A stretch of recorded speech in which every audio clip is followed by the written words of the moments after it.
Okay. Jai Sri Narayana. So, a person experiences shokam or grief because of ignorance. That's what our great Acharya says. I mean, basically, that statement kind of seems a little bit harsh. That when we all experience, people, everybody in this world, at some point or the other, experience grief. But at whatever level or whatever the reason is, eventually the acharyas say that it is because of ignorance, and the ignorance can only be removed or only when the ignorance is removed that the grief disappears. So everybody experiences grief at some point, but we want that grief to be gone, right? And what is the mechanism to take away the grief is to remove some ignorance. I mean, otherwise it can affect people's health or psyche, or when people won't be able to function properly.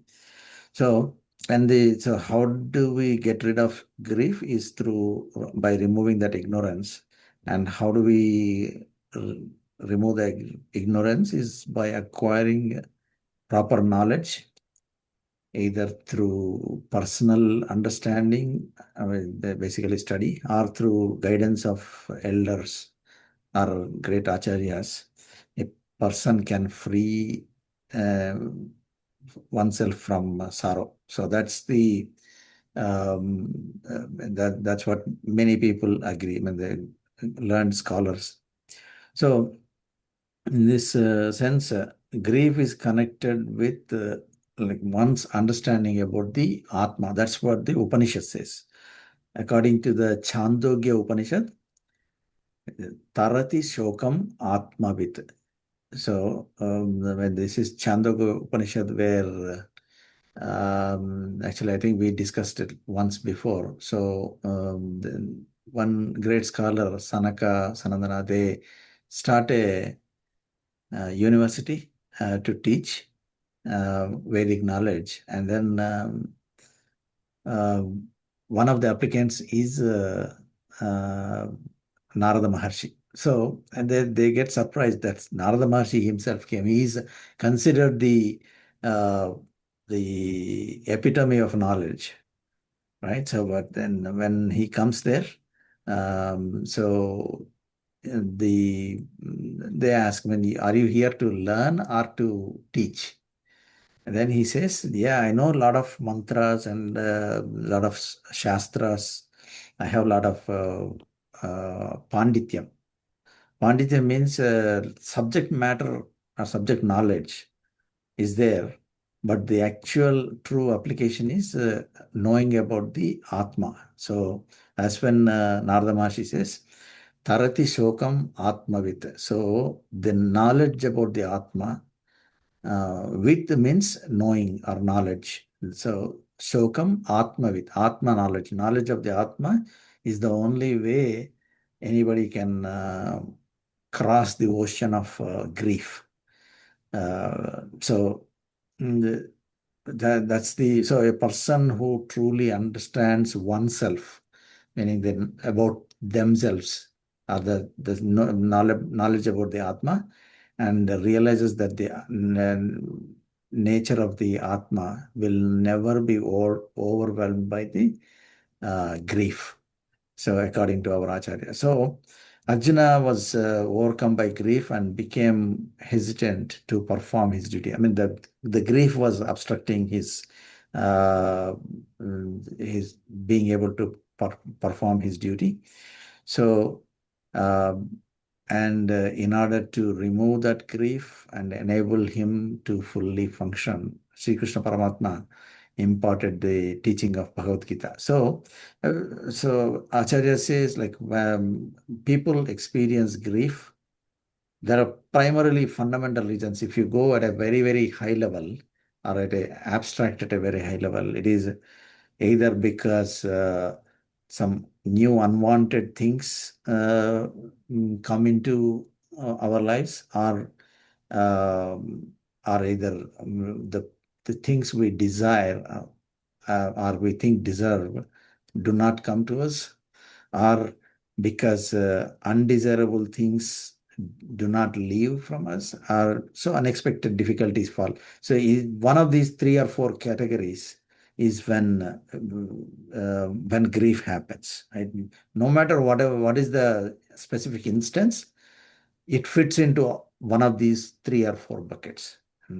So um, the Acharya says that we must understand how far this sorrow should be allowed to affect us. And that's in our control. And should it be, so there's a, does it mean, should it remain at the level of the body, or should we attach it to the Atma? So we discussed this in uh, the whirlwind tour we took in the 19th sloka a couple of weeks back, right? So, I mean, that's when Krishna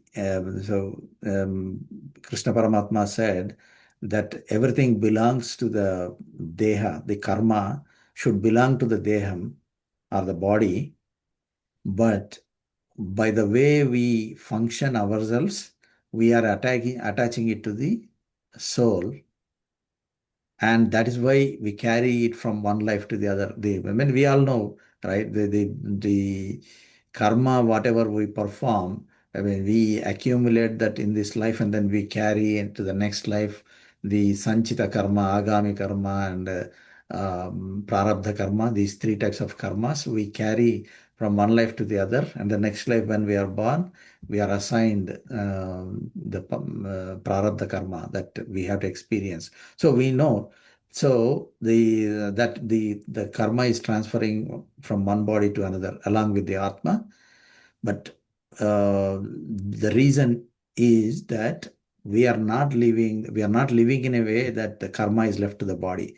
We are attaching it to the Atma. I hope that distinction is clear. Right? So um, why is that happening? Because we lack the knowledge of the Atma Tattva. And if we truly understand that meaning, and then we live according to those principles, then we don't have to accumulate the Atma. That's what we did learn in the sloka, 19th sloka, when we took the whirlwind tour of the entire Bhagavad Gita, actually, in that session. So we mistakenly we transfer the experiences that belong to the body to the Atma. So these experiences, the karmas, have to belong to the body, and we are doing the mistake of, it is our own doing that we are transferring it from the body to the Atma. And as a result, we grieve unnecessarily over matters that do not require such deep sorrow. That's what the Acharya says. So that's what in the 22nd sloka of the second chapter.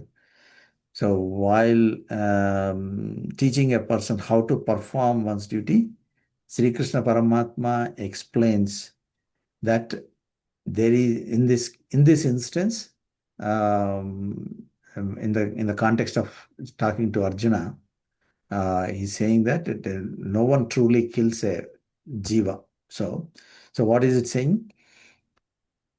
Veda vinasinam nityam ya enam ajamavyayam kadham sa purushah partha kam ghatayati hantikam.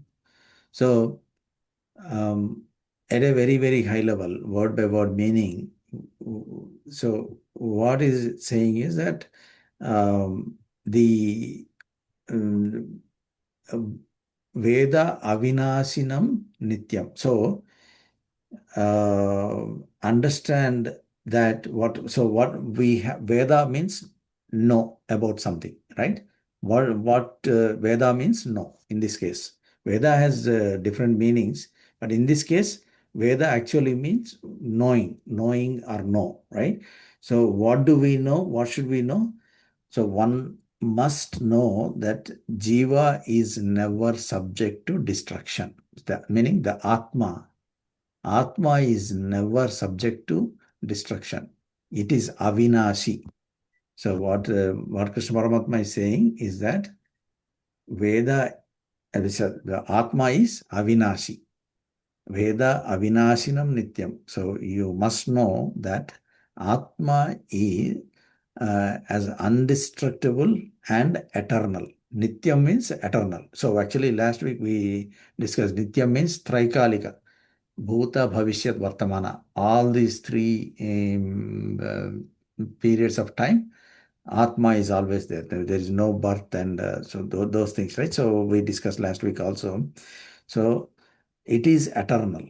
Nityam means eternal. So it is indestructible, Avinashi.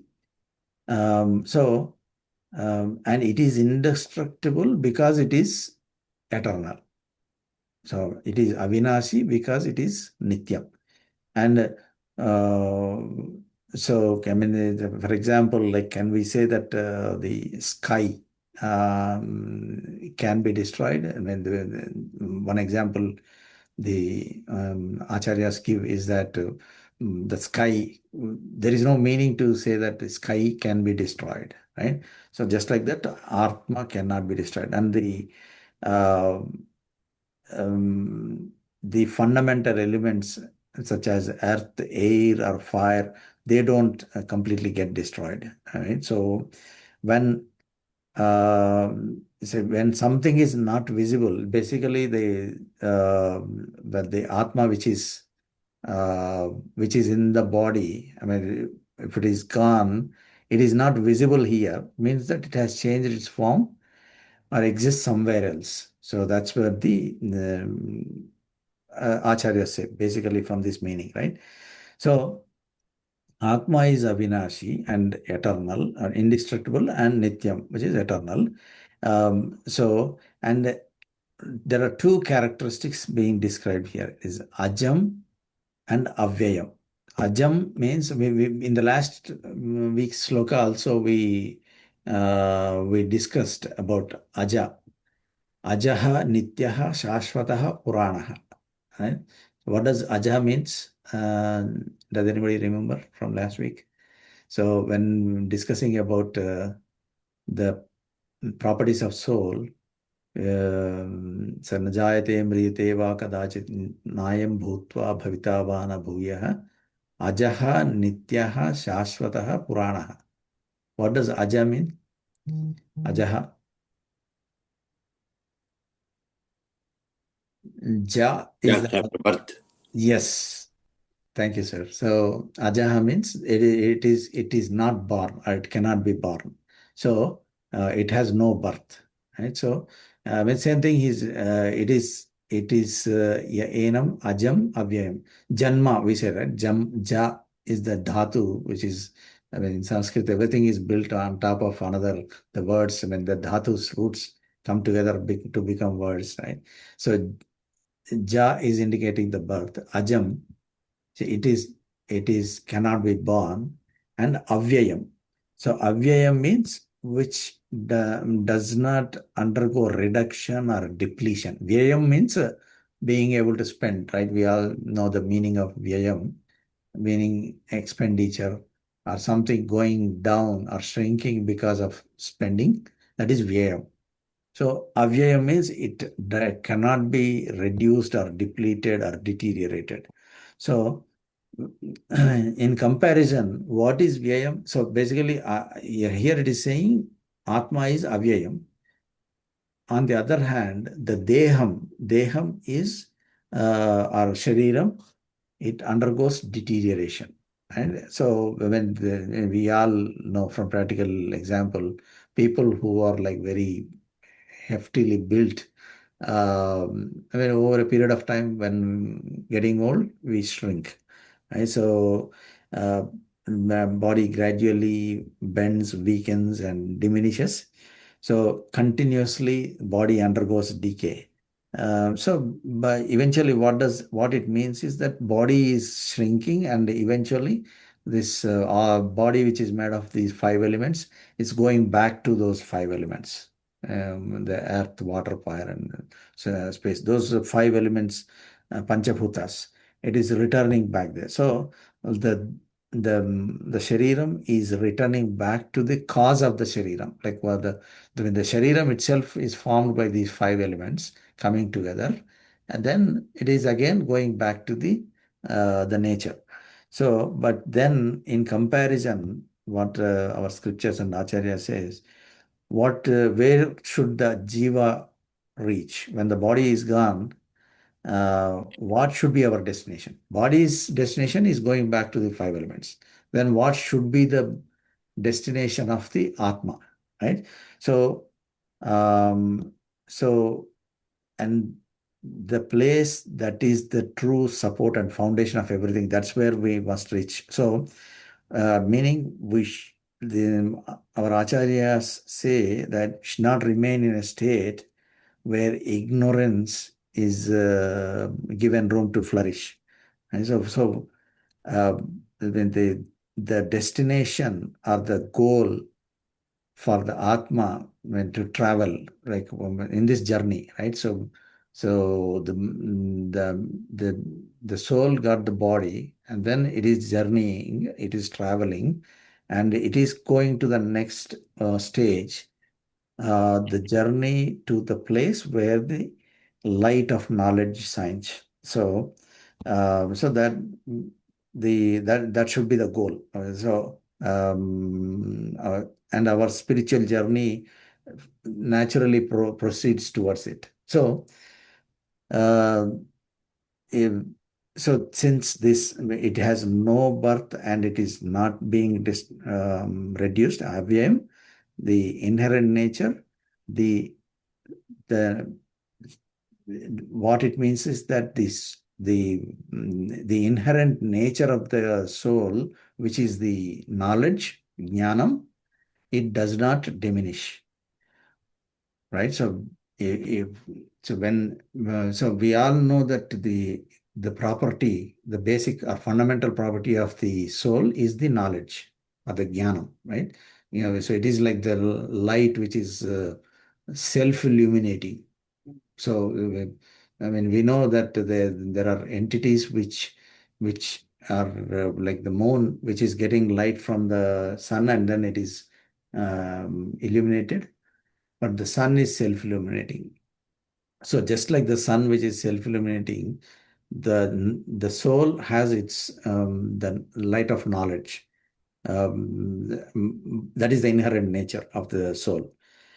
So, and when it is avyayam, means the knowledge of the soul is also not going down. It is staying the same. Now the question comes, then if the knowledge of the soul is there and it is not reducing, then why do we see such differences between like different people? Some people act very perfectly and some people not so perfectly. And then and between people and animals, like animals, they are instinctual. They don't shine their knowledge through the body, right? Whereas human beings, our knowledge manifests through us. I mean, there were different levels for different people, of course. I mean, the acharyas, great acharyas, rishis, they're manifesting. When we can, as soon as we can see them, we can feel the presence of their knowledge in them, right? But not so with many regular people like us. So why do we see such differences? If every soul has inherent nature is knowledge and it is avyayam, why should we see the such differences? I think we discussed this in the chapter 1 when we were discussing the 14th sloka. So I just want to give a moment for everybody to sink in that question. When everybody has knowledge and it is avyayam, why do we see such differences in the manifestation of the knowledge when we are in these bodies? Right? Depending on karma. Oh, wonderful. Yes, sir. Thank you. That's exactly the answer our acharyas give. It's because of our karma that we have accumulated over a period of time, and the prarabdha karma that we are assigned to this body when we start. So if our karma is good, then the knowledge is like emanating through the body. I mean, so the but if the karma is not so great, I mean, that we have accumulated, it knowledge appears to be contracted. Just like so the acharyas give an example of a chimney lamp. When we in the olden days we used to have the in the villages the lamp or the lantern which has a chimney or the glass covering around it. You have the light inside it. Uh, over a period of time, the glass inside the chimney, the lantern, it accumulates that soot. Truth. Yeah, yes, sir. The masi we call soot, right? So the more it accumulates the soot, the light that comes out of it, it reduces. So and when the soot is cleared, when it shines brilliantly. So just like that suit, if we have karmas, the karmas which we have accumulated, they are preventing us from shining like that. But the originally the Atma is knowledge is just like that that light within that lamp which is shining. There is no reduction of the amount of light that is emanating, but the karma is preventing us. So that's the example the acharyas give. So, uh, so then that's why the jnanam is avyayam. The soul's jnanam is avyayam, and soul is avyayam. It cannot be. Its brilliance or its knowledge does not go down. Right? So um, the um, the jiva atma is a chaitanya, which is a conscious being. Its inherent nature of knowledge is never lost or never reduced. It's just like the sun in the sky. So even the sun goes down in one part of the world and goes and shines on the other part. We may think that it is when just because we don't see doesn't mean that it's not existing. So um, the Atma's Swabhavam and Swarupam. The Swabhavam is the nature. Swarupam is its form, is characterized by its knowledge. The Swarupam is Jnanam. So according to our scriptures, the knowledge is its form. It never loses its fundamental nature. So so it is Ajam Avyayam. So um, what Krishna Paramatma is saying is that when this truth is understood, how can one say, I will kill this person, or this person has been killed, or this Atma has been killed? This last question he's asking, Kam ghatayati hantikam. Right? So what it means is that a person who knows this knowledge, or who knows that Atma is Ajam and Avyayam. Atma cannot be born and cannot reduce its the amount of knowledge it has. How can that person say that it can be killed or destroyed? Right? So, or I can kill, or somebody can kill the Atma, or Atma can be killed by somebody. So that's the question uh, Krishna Paramatma is asking. So obviously, so that is the essence of this sloka. So he's asking, hey, Partha, how that individual does provoke anyone to kill, or does he kill anyone? Who knows that this soul is indestructible, Avinashi, Nityam, eternal, Ajam, and Avyayam. Four characteristics here. Being when the soul has these four characteristics, how can you say that you can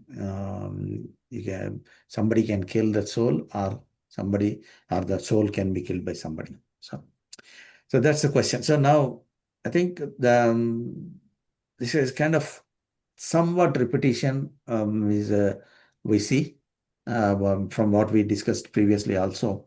So now it is comparing so it is in order to make us understand it thoroughly, Krishna Paramatma is going to make a very beautiful comparison in the 22nd sloka about this concept actually. This is a very, very popular sloka, which all of us have heard multiple times, right? So he compares the body or the deham or shariram to the clothes so that we may clearly grasp the concept, right? So in the 22nd sloka, he's saying, Vasamsi jirnani yadha vihaya navani grunhati naro parani तथा शरीराणि विहाय जीर्णानि अन्यानि संयाति नवानि देहि. So it is this lokam we hear on like some sad occasions when somebody has passed away. This is very, very popular, like where people put on this sloka, Vasamsi Jirnani. So just so people can think properly in those times, like it's a time of grief. But it is not just, what Acharya says is that should not be not only at that time, but it is normal times also. People have to truly understand the meaning of this. So here in this slokam, what Paramatma is saying is that our bodies are like our clothes, vastram. Vasamsa jirnani yatha vihaya navani grunhati naroparani tatha sharirani vihaya jirnani anyani samyati navani dehi. So clothes provide protection to the body. And after wearing a garment for some time, it becomes wrinkled and kind of torn out and worn out. Then we remove it when it is dirty. We wash it and clean it properly. But when it is torn out, we throw it out. Okay? So we don't wear the clothes which are torn. We call it as in Sanskritam, it's called Jirna Vastram. So, and sometimes even when we see it could be even a few times usage, even though the vastram is good, people tend to throw it out. So let me this out. So, um, so when the clothes are torn and when we throw out the clothes, we don't really feel about being like sorrow or sad, extreme sadness, or sad when the clothes are torn, right? So when we receive, when we lose the clothes, we don't lament, okay, or when we get a new cloth, we don't cry over the old cloth. Where did I lose my old cloth? So that's the comparison Krishna Paramatma is saying. So the first half, Vasamsi jirnani yatha vihaya navani grunhati naroparani. So he's saying, just as a person leaves worn out clothes and accepts other new clothes, just like that, in the same way, tatha sharirani vihaya jirnani anyani samyadi navani dehi. So after leaving out a worn out body, the dehi, accepts another new body that is appropriate for its karma. So that's the essence what is being said here. So in the first two lines he's saying, just as a person uh, leaves out worn clothes and accepts new clothes. And then the next two lines he's saying, after leaving a worn out body, the the the soul, which is dehi here means the soul, right? So when the dehi is somebody who is in the deham is body, dehi is the soul, the resident inside the body is the dehi. So so dehi accepts another new body that is appropriate for its karma. So uh, so shariram. So here he is saying tatha sharirani. I think this distinction, I think we were, this is a little bit of technicality we were understanding. In this saying he's both deham and shariram he is talking about. So the body left behind is called shariram, while the one who possesses the body is the dehi. So the dehi here is the soul, and then shariram is the body which is left behind. So, so actually, when the body is in in a condition which it is accumulating mass, it is growing. Of course, when we are born, the cells are multiplying. I mean, we know the science behind it, how it happens. The cells are multiplying, and then body mass is increasing, and then it goes up to certain age, like teens and then 20s, and then it stops there. And then that until that point, I mean, and when it is stable, it is called deham. And when it is, and then after a certain period, when it is gradually beginning to weaken, deteriorate, and starts to disintegrate, it is called sharira. So in the waning phase of the body, it is called sharira. So growing body is deham, and then our deteriorating body is called shariram. I mean, siriyate iti shariraha. So that is what the dhatu. So that's why it is sharira. So, um, so when what our Acharya says is that we must understand that when the time comes to leave the body after its intended purpose, uh, anushokam is not good. Anushokam is means shokam means grief. Grief is understandable and that is expected. But anushokam is excessive grief. I mean, he very carefully chooses in the 11th sloka, we learned asocyan anvasosastvam prajnavadanscha bhashase gatasun agatasuncha na anushochanti panditaha. Anushokam here is what Krishna Paramathma says we have to be very careful about.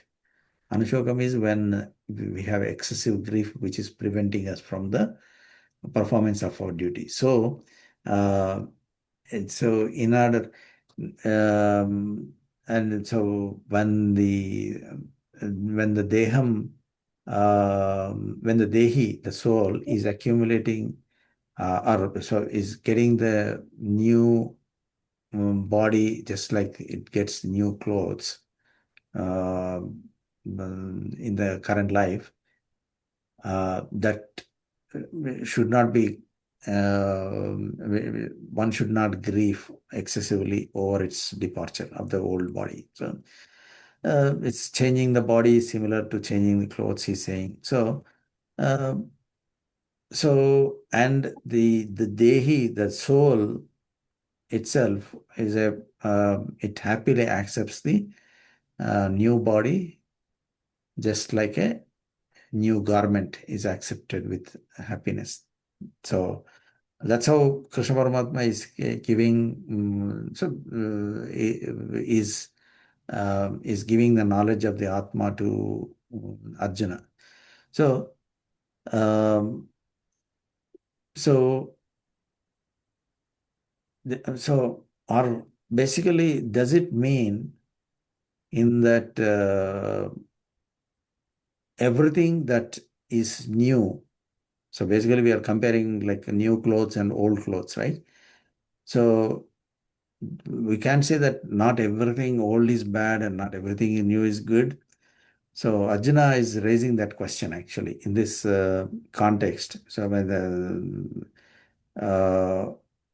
when Krishna Paramatma says, why should you be concerned about the bodies that are always being changed and should not be worried about that?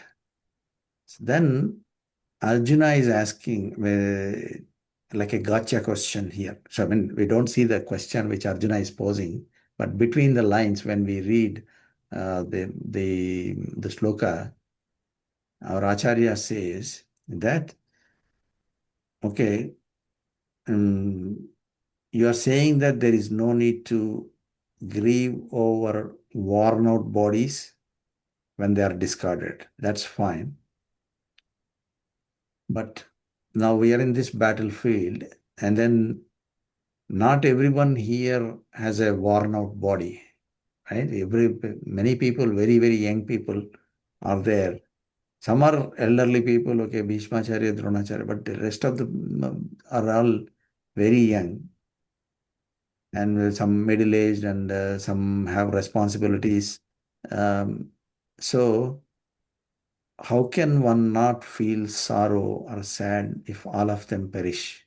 Right? That's the question which our Acharya is posing. I mean, our Acharyas and the great Acharyas, they try to answer that question from in the words of Sri Krishna Paramatma.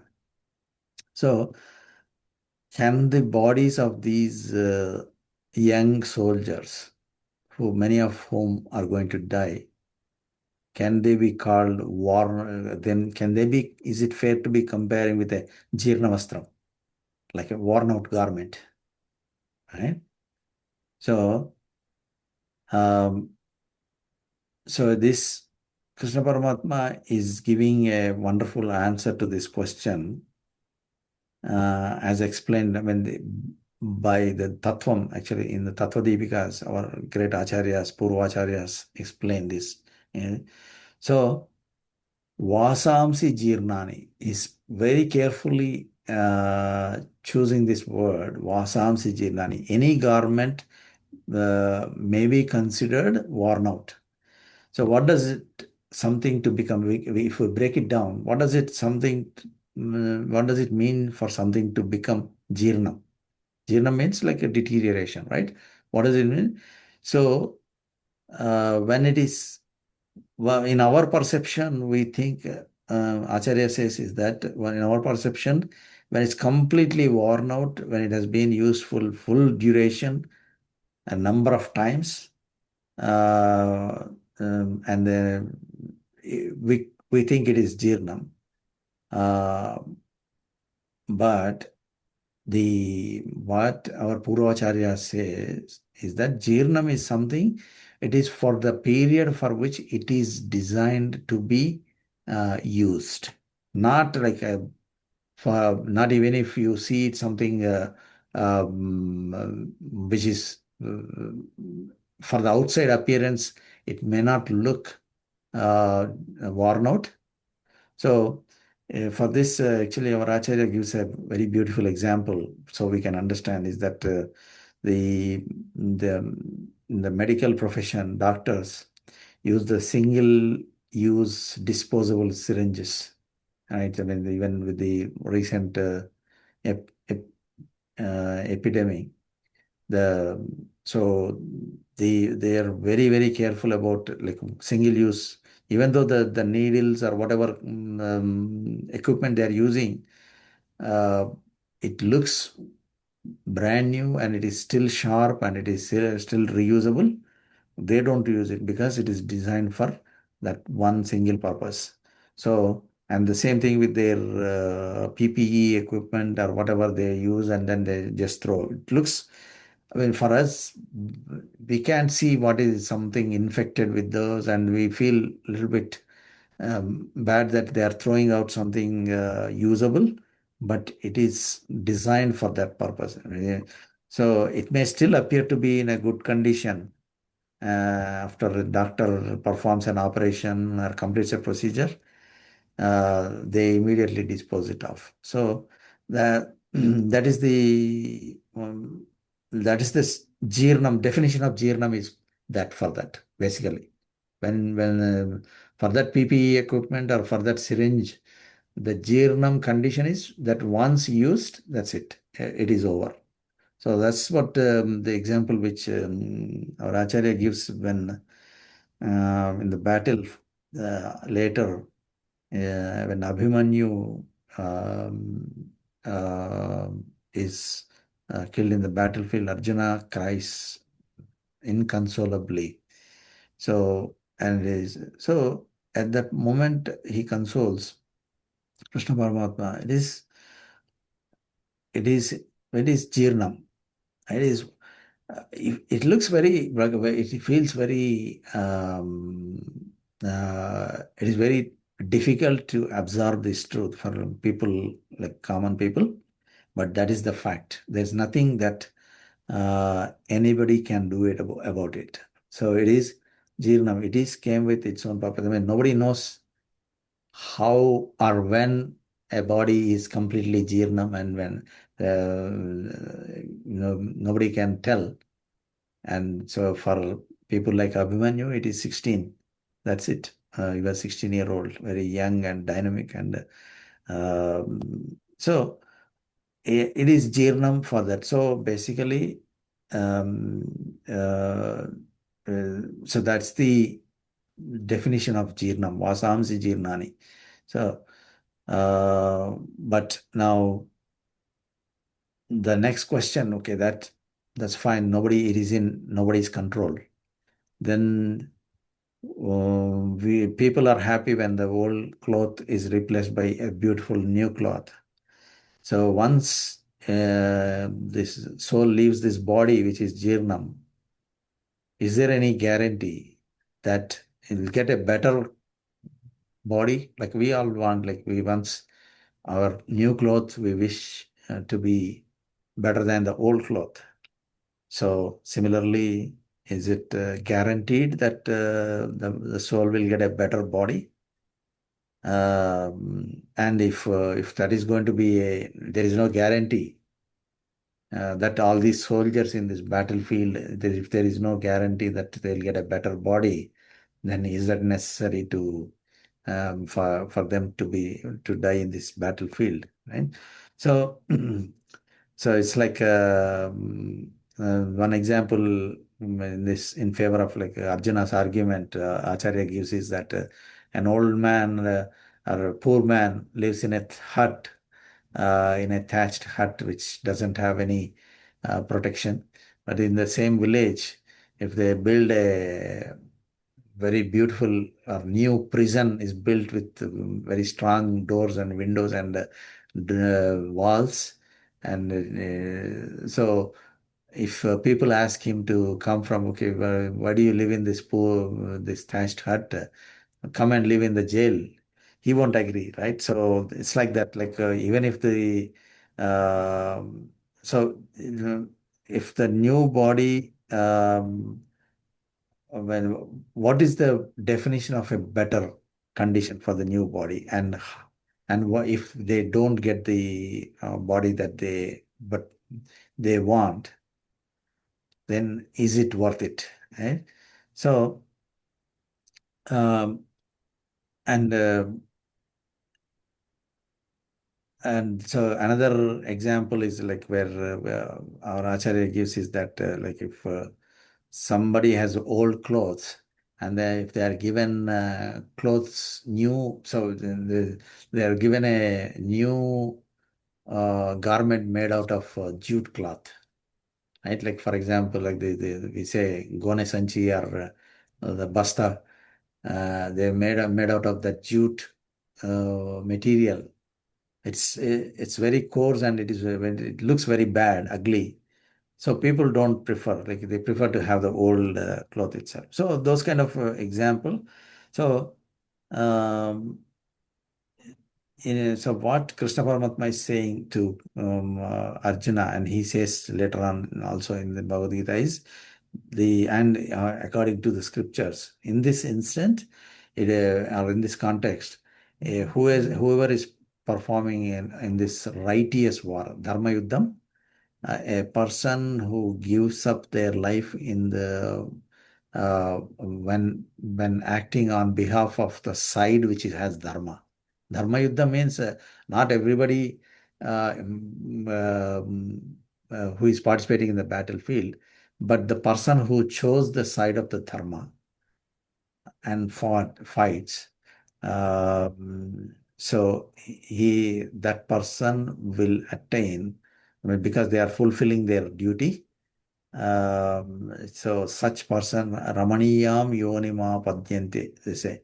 So it says such a person will certainly receive a body that is more delightful, more wonderful, beautiful, and suitable than the present one. So that's the um, promise which Krishna Paramatma makes to Arjuna. And so, and when they are not on the righteous side, and that may not apply. So, this is a righteous war, and they are choosing to participate in it. So, uh, they Krishna Paramatma says that it is they are bound to get a better body, and actually, in this case, what our Acharya says is that it is in this context, Arjuna's that example is about the Dharma Yuddham, but it may be something else in a different context for a different purpose or for a different person. It's essentially the responsibility, the duty, right? In this case, the performing the battle is their duty, and then that is what is leading them to a better new body. But extending this logic to all of us, what our Acharya says, it is about performing the responsibilities. For some, it may be performing in a war or a battle, and but others it may be helping like suffering people. So so it's ultimately about performing your duty, right? That the assigned duty or the the responsibilities that we are assigned.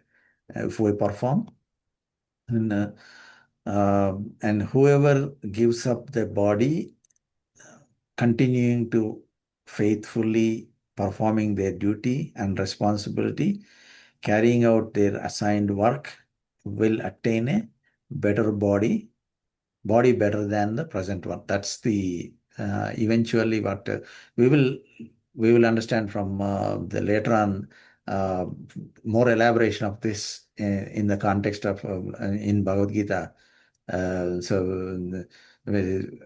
Actually, later on, Arjuna asks this question: what if I start on this path, and then before accomplishing the goals, the good goals that I have set forth, if it is over, then what happens? Is it all gone waste? Then that's what Krishna Paramathma says. I will give you a next life in which you will be able to perform even better. So those things will come. So basically, what in the Dharma Yuddham in this case is the Yuddham in which if they lose their life, they are getting better life. Similarly, for performing the duty and responsibility, carrying out the assigned work, that will get a better body than the present one. That's the Acharya says, Purvacharyas say, applies to us. So, therefore, there is no need for us to be afraid. Navani grundhadi naroparani. Just as a person puts on other garments, one who fulfills his duty in a righteous war will, or you can substitute that righteous war with anything that, like performing the responsibilities, will certainly receive another beautiful body and support it. So, um, and then this one beautiful lesson actually here is that, so the body here, who is the owner of this body, right? So when we live in our home, we own the home. Or maybe a person rents a home, but the owner is different, right? Similarly, the body is the house or home for the soul, Atma. So the body is given by God. So in this example comparison, the Paramatma is the owner of this body. We are just the tenant or the resident, right? And we did not put an application saying that, okay, I want this specific body. We were just assigned here to be there. There is no control on it. So that we don't own anything here. So if we own, we have a choice. Like if we are buying a home, we go and buy according to our choice. But here, we did not make a choice of this body, and we are assigned this without any control. So we are not the owner of this body, and so um, so we are just living in it, and so God is the owner and we are the tenant. And if we obey the owner's command and live in accordance with the owner's will, the owner will always give happiness. That's the comparison which our acharyas, purvacharyas do, is that, so if we live exactly according to the principles which are laid out in the scriptures, that makes the owner happy. And if we perform our responsibilities according to those, what is considered the right, then we make the owner happy. And obviously, when the owner is happy, then so owner is going to give us the next body, which is so and is going to give a better vastram, better garment. So just like in this current life, if you are working for a manager and if a manager is happy, then they give you the perks, give us the perks that we will be happy with. So just like that, the God is the owner. What our acharyas say, purvacharyas say, is that since the God is the owner, He gave us the current body without our choice, our own choice. He's going to give us the next body also without our choice, but the child, what he's going to give is going to be a better option than the current one if we fulfill all of these responsibilities. So whoever understands this truth will attain this knowledge. So that's the that is what our actually when if Bhagwan Paramatma is pleased with us, it's not only the bodies that we see, even he can grant the body that is like Paramapadam or Vaikuntham. He can give a body something like he says Mama Sadharme Magataha. So meaning so the nature of the body could be equivalent to mine. So Mama Sadharmya Magataha means I will give you a body which is almost equal to mine. So even to that extent he can give. That's what our Purva Acharyas say. So then, so nobody feels. So that means that liberated soul receives a body and happiness similar to the divine body, the Paramatma's Deha. So, and the same level of happiness, Brahmanandam, that he possesses. So that, so then the person who gets that level of that moksham, they never have to enter this cycle of creation and dissolution, the births and deaths cycle also, once they get that body. So, all that is required is just follow the guidance or the follow the the will of the Paramatma as given by scriptures, as explained by our Purva Acharyas. And so that's the essence. So basically, the Jirna Vastram can be replaced by a much better version of it, even up to the extent of going up to the Paramapadam or Vaikuntham, where Sadharmyam, equivalent to Paramatma's body, also can be given as the garment to a person who lives according to those principles.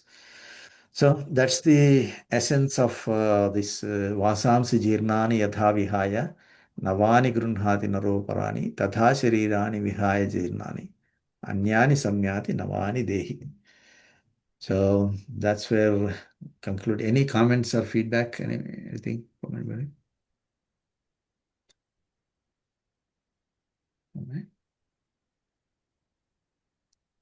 Okay. We'll conclude here. Let me bring up the ending prayer.